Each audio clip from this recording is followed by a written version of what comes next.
Good morning. It's good to be back with you this morning. I think we're going to start shifting our patterns a bit, perhaps with this autumn weather, aren't we? I was speaking to my mum and dad yesterday, who during the whole of COVID got up at silly o'clock to go for a walk to make sure that they could have a nice long walk and not bump into lots of people. And I think they were going well before 6 a.m. They've had to shift it back to 7, and I think, oh my goodness, they're out walking at 7 o'clock in the morning. They may be watching this. Hello. But I can see they're going to have to shift that back even further, because a walk in the dark isn't as much fun, really, is it? To get your daily steps in. Hey, just a passing thought. I spent yesterday evening in one of the AVMs, the annual vestry meetings that was hanging over us since March, and we're now able to do these online. The Church of Wales has changed its constitution to allow that, and so one of the churches met online via Zoom, and we had the AVM, and I got off from that meeting and I sat down and I realised that I laughed. We took the meeting seriously. The business was done, but we laughed. And how much pleasure I'd had being part of that meeting. And of course, meetings can be terribly dry, can't they? And I realise what the trick is. The trick is to value the gifts and skills of those who meet and those who contribute to every part of our church life. Paul's letter to the Corinthians speaks about this. I'm looking down to my Bible. It's a long old lesson he gives, and you know it. It's the whole chapter about one body with many parts, with little bits and pieces like the head cannot say to the feet, "I do not need you." And the eye cannot say to the hand, "I do not need you." And I think, oh yes, absolutely.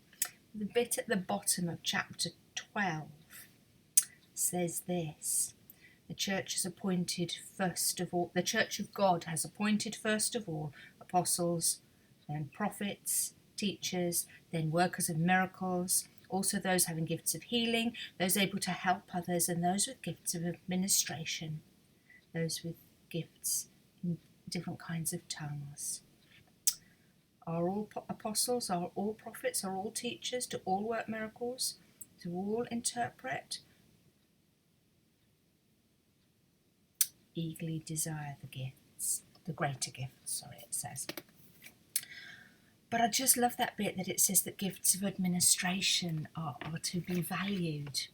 I made a bit of a hash of reading that. I'm sorry, we won't go back and go and have a look for yourself. 1 Corinthians chapter 12, and it's the last 8 verses or so. I just love it that in that passage he actually talks about gifts of administration.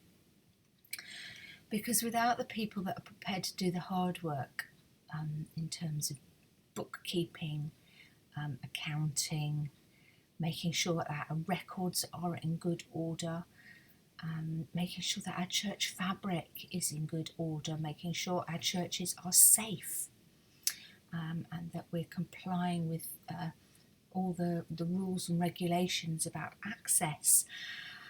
Without people willing to do all of those things, to fundraise, to decorate, to have vision for how a building might continue into the future, it would be incredibly hard for me to do what I do. And I just came away glad that I'd enjoyed an hour and a half with those people, and that while doing the hard work of keeping the church on the road, while doing the hard work of reviewing the year and making sure that we're in a good position for the next year, we did it with some love and some laughter.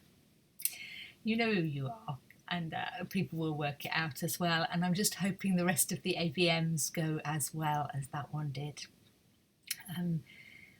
Laughter's a real tonic, isn't it? And when we can enjoy what might on the surface appear to be a process of going through the motions and ticking boxes to comply with church administration, I just find it rather wonderful that I enjoyed it. and it was a pleasure to be amongst those people. Thank you. So there we are. Whatever you are doing for the church is absolutely of value. Paul tells the people in Corinth, you're all needed. You all have a part to play. And if you're not sure what your part is, then I know what it is. It's prayer. If you aren't able, or for some whatever reason, in a practical way, you're not sure that you're contributing to the life and value of your church, you can pray, and that's probably the most important thing to do of all, actually. So take heart, there is a place for us all, the body of Christ. Hey, is that enough? Not a bad start to the morning again. Oh yes, there we go. I shall speak to some of you later, I'm sure, and I hope you have a good day, and I hope you find someone you can laugh with, and I hope you can do something today that you recognise as being of value. And can you tell I haven't had my cup of tea yet? Yes, I hope you are able to do something today that you recognise is of value. Everything we do for God. Hey, have a good day. Lots of love to you all. God bless. Bye bye.